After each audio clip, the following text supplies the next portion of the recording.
I Survived the Joplin Tornado 2011, Chapter 13. Dex remembered the first aid kit that Dr. Gage kept in his glove compartment. He peered into the car's shattered insides. The computer screens had been sucked away. The air rifle and sound pods were gone too. But the first aid kit was still in the glove compartment. Dex grabbed it and hurried back to Dr. Gage. Mom had made him take an advanced first aid class last summer.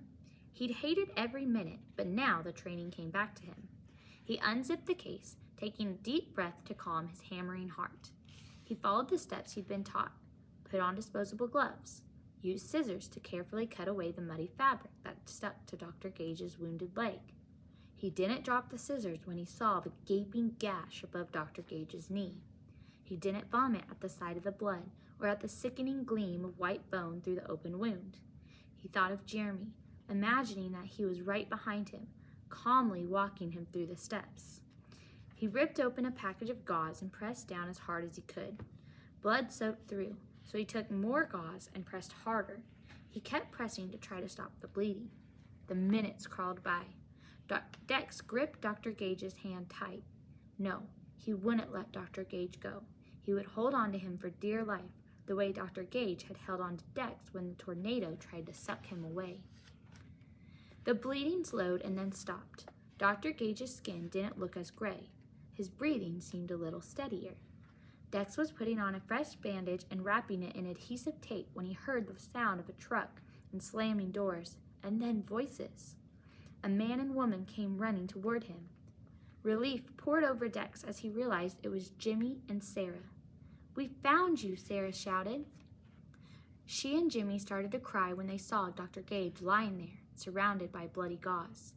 They kneeled down next to him, and Dr. Gage's eyes fluttered open, but then he drifted away again. Sarah turned to Dex. "Dex, you took care of him?" Dex nodded. He'd done all he could. "You did real good," Jimmy said.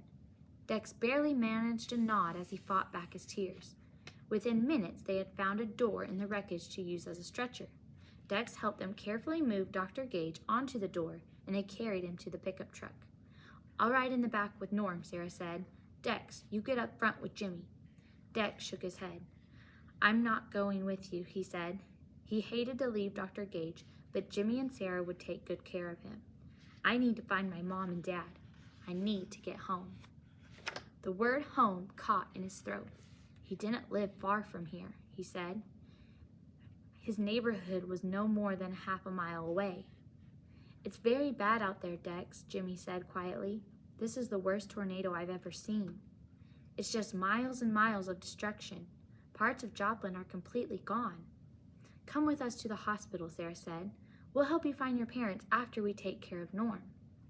Dex was tempted. He didn't want to be alone, but he couldn't wait. And Jimmy and Sarah had no time to argue. They hugged Dex as though they were all family.